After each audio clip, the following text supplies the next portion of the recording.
D N ಎನಲ್ಲಿ ಶ್ರೀಕೃಷ್ಣನೇ ಅವರ ಅಪ್ಪ ಆಗಿದ್ದಾನೆ ಅಂತ. ಹೋರಾಟದ ಮೂಲಕ ಇನ್ನು ಅವರೇನು ಅವ್ರು ಗೆಲ್ಲೋಕ್ಕಾಗೋಲ್ಲ. ಅಪ್ಪ ಅಂತ ಅನ್ಸ್ಕೊಂಡ್ಮೇಲೆ ಏನು ಹುಡುಕ್ತಾರೆ ಅವರು? ಏನು ಬೇಕಾಗಿದೆ ಈಗ? ಒಂದು ಆ ಹುಡುಗಿನ ತಿರಸ್ಕಾರ ಮಾಡಬೇಕು, ಹಂಗಾಗಿ ಮಾಡೋಕ್ಕೆ ನಾವು ಬಿಡೋದಿಲ್ಲ.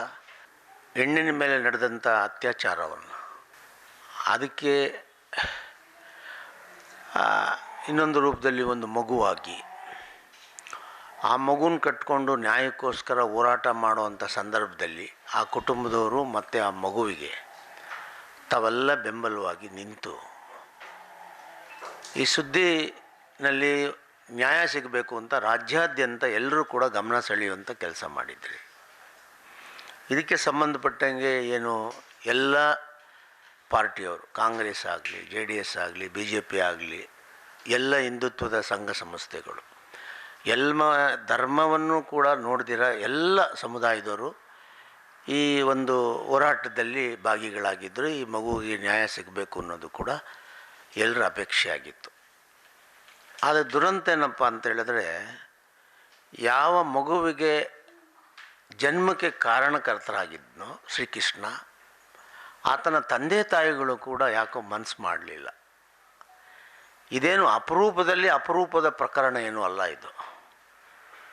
ಇದೇನು ಭಾಳ ದೊಡ್ಡ ವಿಶೇಷ ಏನು ನಡೀದೇ ಇರೋವಂಥದ್ದು ಏನು ನಡೆದಿಲ್ಲ. ಇದು ಒಂದು ಸಹಜವಾಗಿ ಏನಾಗಿತ್ತೋ ಅದಕ್ಕೆ ಈ ಥರ ಒಂದು ತಿರುವು ಬಂದಾಗ ಕೆಲವೊಂದು ನಿರ್ಣಯಗಳನ್ನು ಅವರು ತಗೊಂಡು ಇದನ್ನು ಮುಕ್ತಾಯ ಮಾಡಬೇಕಾಗಿತ್ತು. ಆದರೆ ಅವ್ರಿಗೆ ಒಂದೇ ಏನಪ್ಪ ಅಂತೇಳಿದ್ರೆ, ಸಹಜವಾಗಿ ಅವ್ರಿಗೆ ಅಲ್ಲ ಎಲ್ರಿಗೂ ಕೂಡ ಬಡವರ ಮೇಲೆ ಒಂದು ಯಾವಾಗಲೂ ಒಂದು ಸಂದೇಹ. ಯಾವುದೇ ಬಡವರು ಹೆಣ್ಣು ಮಕ್ಕಳು ಏನಾದರೂ ಹೇಳಿದ್ರೆ ಅದಕ್ಕೊಂದು 108 ಕ್ವಶನ್ಸು. ಮೊದಲನೇದಾಗಿ ಅವ್ರ ಬಡತನನೇ ಒಂದು ಕ್ವಶನ್ ಅವ್ರಿಗೆ. ಅದೇ ಶ್ರೀಮಂತರು ಹೇಳಿದ್ರೆ ಅವ್ರು ಹಂಗೆ ಕರೆಕ್ಟ್ ಇರ್ತಾರೆ ಅನ್ನೋದು ಒಂದು ಸಹಜವಾಗಿ ನಡೆಯುವಂಥದ್ದು. ಆದರೆ ಇಲ್ಲಿ ಈ ಬಡತನ ಏನಾಯಿತು ಅಂತ ಹೇಳಿದ್ರೆ ಅನೇಕ ಸಂದೇಹಗಳನ್ನು ಹುಟ್ಟಾಕ್ಬಿಡ್ತು. ಅದಕ್ಕೆ ಭಾಳಷ್ಟು ತಿರಸ್ಕಾರಗಳು, ಅವಮಾನಗಳು, ಬರೀ ಆ ಮಗು ಮತ್ತು ಅವ್ರ ಅಮ್ಮನ ಮೇಲೆ ಅಲ್ಲ, ಇಡೀ ಕುಟುಂಬದ ಮೇಲೆ. ಅವರು ಸರಿ ಇಲ್ಲ, ಹಾಗೆ ಹೀಗೆ, ಅದೆಲ್ಲ ನಾನು ನಿಮ್ಮ ಮುಂದೆ ಹೇಳೋಕ್ಕೆ ಹೋಗೋದಿಲ್ಲ. ಅಂಥ ಒಂದು ಅತ್ಯಂತ ತಿರಸ್ಕಾರದ ಮಾತುಗಳನ್ನೆಲ್ಲ ಕೇಳಿ ಹೋರಾಟ ಮಾಡಬೇಕಾಗಿತ್ತು. ಮೊದಲನೇದಾಗಿ ಆ ಮಗುಗೆ ಅಪ್ಪ ಅವನೇನಾ ಅನ್ನೋದೇ ಪ್ರಶ್ನೆ. ಅವ್ರ ಹಿಂದೆ ಇದ್ದಂಥ ಅನೇಕ ಸಂದರ್ಭಗಳಲ್ಲಿ ಅವರೆಲ್ಲ ಹೇಗಿದ್ದರು, ಯಾವ ರೀತಿ ಅವರು ಸ್ನೇಹದಲ್ಲಿದ್ದರು, ಯಾವ ರೀತಿ ಅವರು ಕಾಲೇಜ್ ಸಹಪಾಠಿಗಳಾಗಿದ್ದರು, ಒಂದು ಸಹಜವಾಗಿ ಆ ವಯಸ್ಸಿನಲ್ಲಿ ಬರುವಂಥ ಅನೇಕ ಆಸೆ ಆಕಾಂಕ್ಷೆಗಳಿಗೆ ಯಾವ ರೀತಿ ಬಲಿಯಾದರೂ ಅದು ಯಾರೂ ತಗೊಳಕ್ಕೆ ಹೋಗಲಿಲ್ಲ. ಒಂದೇ ವಿಚಾರ, ಆ ಮಗು ನಂದಲ್ಲ, ಅವಂದಲ್ಲ ಅದು. ಆ ಹುಡುಗಿಗೆ ಅನೇಕ ಸಂಬಂಧಗಳನ್ನು ಕಟ್ಟಿಬಿಟ್ರು. ಈ ರೀತಿ ಭಾಳ. ನಾನು ಇಲ್ಲಿ ಬಂದಾಗಲೂ ಕೂಡ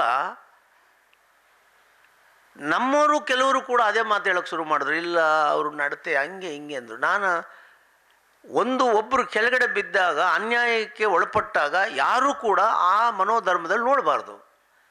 ಆ ಮಗು ಹುಟ್ಟಿದೆ, ಆ ಮಗುವಿಗೆ ನ್ಯಾಯ ಹೆಂಗೆ ಸಿಗಬೇಕು ಅನ್ನೋದು ನೋಡಬೇಕು. ಅವರ ನಡವಳಿಕೆಗಳನ್ನು ಇಟ್ಟುಕೊಂಡು ತೀರ್ಮಾನ ಮಾಡೋದಲ್ಲ ಅಂತ ನಾನು ಹೇಳಿದ್ದೆ. ನಮ್ಮನ್ನು ಸಮಾಜದಲ್ಲೂ ಹೇಳಿದ್ದೆ ನಾನು. ಅದಕ್ಕೆಲ್ಲದಕ್ಕೂ ಒಂದೇ ಉತ್ತರ ಬೇಕಾಗಿತ್ತು ಅವ್ರಿಗೆ. ಏನು, ಆ ಮಗು ನಮ್ದ ಇಲ್ಲ, DNA ಮಾಡಿಸ್ಬೇಕು. ಈಗ ಹಿಂದಿನ ಕಾಲದಲ್ಲಿ ನೀವು ನೋಡಿರ್ತೀರಿ, ಯಾರಾದರೂ ಗಂಡ ಹೆಂಡತಿ ಮೇಲೆ ಸಂದೇಹ ಪಟ್ಟರೆ ದೇವಾನುದೇವತೆಗಳೆಲ್ಲ ಕೂಡ ಚಿತೆಗಾರಿ ಪ್ರೂವ್ ಮಾಡಬೇಕಾಗಿತ್ತು. ಅದೇ ಅದರ ಒಳ್ಳೆಯದೇನಪ್ಪ ಅಂದರೆ, ಡೆಮಾಕ್ರಸಿನಲ್ಲಿ ಈ DNA ಪ್ರಯೋಗಾಲಯಗಳು ಬಂದ ನಂತರ ಅಪ್ಪ ಯಾರು, ಅಮ್ಮ ಯಾರು, ಅವ್ರ ತಾತ ಯಾರು, ಮುತ್ತಾತ ಯಾರು ಅಂತ ಒಂದು 10 ಜನರೇಷನ್ ಹೇಳೋಣ ಟೆಕ್ನಾಲಜಿ ಬಂದ ಮೇಲೆ ಅದಕ್ಕೆ ಹೆಸರು DNA ಆಗೋಯ್ತು. ಯಾರು ಈಗ ಸೀತಾದೇವಿ ಥರ ಹೋಗಿ ಬೆಂಕಿಗೆ ಬೀಳೋವಂಥದ್ದೇನಿಲ್ಲ, DNA ಮಾಡ್ಬೋದು. ಅದನ್ನೇ ಇಟ್ಟರು ಅವರು ಕೋರ್ಟಲ್ಲೂ ಕೂಡ ಅದೇ ಕಂಟೆಂಟ್ ತೊಗೊಂಡಿದ್ರು, DNA ಆಗಬೇಕು. ಆಮೇಲೆ ನಿಮ್ಗೆ ಗೊತ್ತಿರೋಂಗೆ ನಾನು ಭಾಳಷ್ಟು ನಮ್ಮ ಕಲ್ಲಡ್ಕ ಪ್ರಭಾಕರ್ ಭಟ್ಟವರಾಗಿರ್ಬೋದು, ಕಟೀಲ್ ಆಗ್ಬೋದು, ನಮ್ಮ BJP ಜಿಲ್ಲಾಧ್ಯಕ್ಷರು, ಕಾಂಗ್ರೆಸ್ಸವರು, ನಮ್ಮ ಶಾಸಕರು, ಎಲ್ರಿಗೂ ಕೂಡ ನಾನು ಮನವಿ ಮಾಡಿದ್ದೆ. ಅವರೆಲ್ಲರೂ ನಮಗೆ ಸಹಕಾರ ಕೊಟ್ಟರು. ಆದರೆ ಭಾಳಷ್ಟು ಜನರಲ್ಲಿ ಏನಪ್ಪ ಅಂತ ಹೇಳಿದ್ರೆ, ಇದೊಂದು ಟೆಸ್ಟ್ ಆಗಿಬಿಡಲಿ. ಅದಕ್ಕೆ ಹೇಳಿದ್ದು, ಬಡವ್ರ ಮಾತನ್ನು ಸಹಜವಾಗಿ ಯಾರೂ ನಂಬೋದಿಲ್ಲ. ಆದರೆ ಇವತ್ತು ಟೆಸ್ಟ್ ಆಯಿತು, DNA ರಿಪೋರ್ಟ್ ಬಂತು, ನಿನ್ನೆ ಬಂತು. ಅದು ಮೊದಲನೇಗೆ ಯಾರು ಸಂಬಂಧಪಟ್ಟಿದ್ದಾರೋ ಅವರಿಗೆ ಪೊಲೀಸ್ ಇನ್ಸ್ಪೆಕ್ಟ್ರು ಮಾಹಿತಿ ಕೊಟ್ಟರು, DNA ಶ್ರೀಕೃಷ್ಣನೇ ಅವರ ಅಪ್ಪ ಆಗಿದ್ದಾನೆ ಅಂತ. ಅದಾದ ನಂತರ ನನಗೂ ಮಾಹಿತಿ ಕೊಟ್ಟರು. ಅದನ್ನು ನಿಮಗೆ ಹೇಳಬೇಕು ಅಂತ ನಾನು ಇವತ್ತು ನವರಾತ್ರಿ ನಡೀತಾ ಇದ್ರೂ ಕೂಡ ನಿಮ್ಗೆ ಹೇಳ್ಬೇಕು. ಯಾಕಂದರೆ ನೀವೆಲ್ಲ ಭಾಳ ಇದರಿಂದ ನಿಂತು ಮಾಡಿದರೆ ನಿಮಗೆ ಮೊದಲನೇ ಸುದ್ದಿ ಕೊಡಬೇಕು ಅಂಥೇಳಿ ನಾನು ಬಂದೆ. ಇಷ್ಟೆಲ್ಲ ಹೇಳೋ ಉದ್ದೇಶ ಏನು ಅಂತ ನಿಮಗೆ ಗೊತ್ತು. ಆದರೆ ಈಗಿನ ಮುಂದೆ ಏನು ಮಾಡಬೇಕಪ್ಪ ಅಂದ್ರೆ ನನ್ನ ಅಭಿಪ್ರಾಯ ಇದು, ಅವರವರು ಏನಾದರೂ ಆಗ್ಬೋದು. ಇನ್ನು ಕೇಸಿಗೆ ಸಂಬಂಧಪಟ್ಟಂಗೆ ಹೋರಾಟ ಮಾಡಬೇಕು ಅನ್ನುವಂಥದ್ದು ನಮಗೆ ಅಷ್ಟಾಗಿ ಇಂಟ್ರೆಸ್ಟ್ ಇಲ್ಲ. ಕಾನೂನು ಪ್ರಕಾರ ಅಲ್ಲ, ಅದು ಸಿಕ್ಕುತ್ತೆ, ಕೋರ್ಟಲ್ಲಿ ಸಿಕ್ಕುತ್ತೆ. ಅದು ನಾನು ಕೊಡೋಂಗಿಲ್ಲ ಅಷ್ಟೇ. ಅಲ್ಲ, ಇದು ಕೋರ್ಟಿಗೆ ನೆನ್ನೆ ಸಬ್ಮಿಟ್ ಮಾಡಿದ್ದಾರೆ ಕೂಡ. ನೆನ್ನೆ ಸಬ್ಮಿಟ್ ಆಗಿದೆ ಸಂಜೆ. ಹೌದು, ಇಲ್ಲೇ ಪುತ್ತೂರಿನಲ್ಲಾಗಿದೆ. ಹೌದು. ಅದು ಸೀಲ್ಡ್ ಕವರ್ ಬರ್ತದೆ. ಆ ಸೀಲ್ಡ್ ಕವರ್ ಓಪನ್ ಮಾಡಿ ಅಲ್ಲಿ ಕೋರ್ಟ್ ಕೊಟ್ಟಾದ್ಮೇಲೆ ನಮಗೆ ಹೇಳಿದ್ದಾರೆ ಅದೆಲ್ಲ. ಹಾಗೆ ಇದು ಈಗ ನಾನು ಹೇಳೋದು ಹೋರಾಟದ ಮೂಲಕ ಇನ್ನು ನಾವು ಅವ್ರು ಗೆಲ್ಲೋಕ್ಕಾಗೋಲ್ಲ. ಅಪ್ಪ ಅಂತ ಅನ್ಸ್ಕೊಂಡ್ಮೇಲೆ ಏನು ಹುಡುಕ್ತಾರೆ ಅವರು? ಏನು ಬೇಕಾಗಿದೆ ಈಗ? ಒಂದು ಆ ಹುಡುಗಿನ ತಿರಸ್ಕಾರ ಮಾಡಬೇಕು, ಹಂಗಾಗಿ ಮಾಡೋಕ್ಕೆ ನಾವು ಬಿಡೋದಿಲ್ಲ. ಒಂದು ನಾವು ರಿಕ್ವೆಸ್ಟ್ ಮಾಡ್ತಾ ಇರೋದು, ಯಾಕಂದರೆ ಜಗನ್ನಿವಾಸ್ ಅವ್ರನ್ನ ನಾನು ಇವತ್ತವರೆಗೂ ಭೇಟಿ ಮಾಡಿಲ್ಲ, ಅಂತ ಅವಕಾಶ ಅವರು ಕೊಟ್ಟಿಲ್ಲ. ನಾನು ಬಯಸಿದ್ದೆ, ನನಗೆ ಸಿಗಲಿಲ್ಲ. ಅವರು ತಾಯಿ ಶಿಕ್ಷಕರಾಗಿದ್ದಾರಂತೆ, ಅವರು ಟೀಚರ್ ಆಗಿದ್ದರಿಂದ ಅವರೆಲ್ಲ ತಿಳ್ಕೊಂಡಿರ್ತಾರೆ. ಇಂಥ ಸಂದರ್ಭಗಳು ಬಂದಾಗ ಅವರ ಮಗನ ಭವಿಷ್ಯದ ಕಡೆ ಅವರು ಆಲೋಚನೆ ಮಾಡಬೇಕು.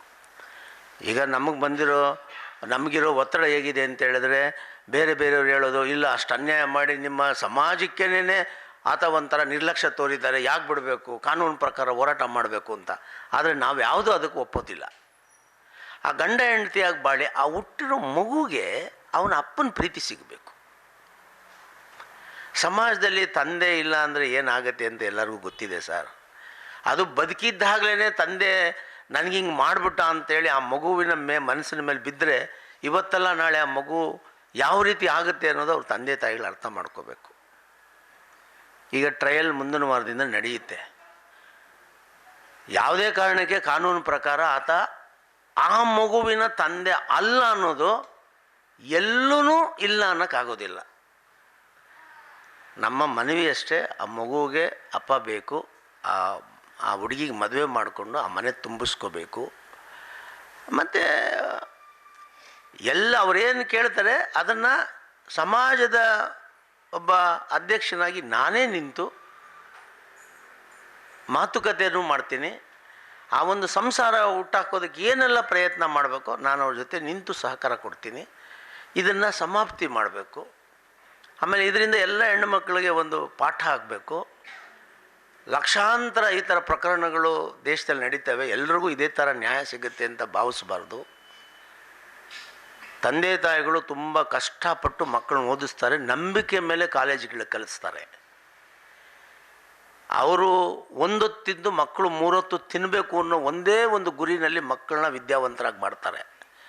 ಈ ಥರ ತಪ್ಪುಗಳನ್ನು ಮಾಡಲೇಬಾರ್ದು.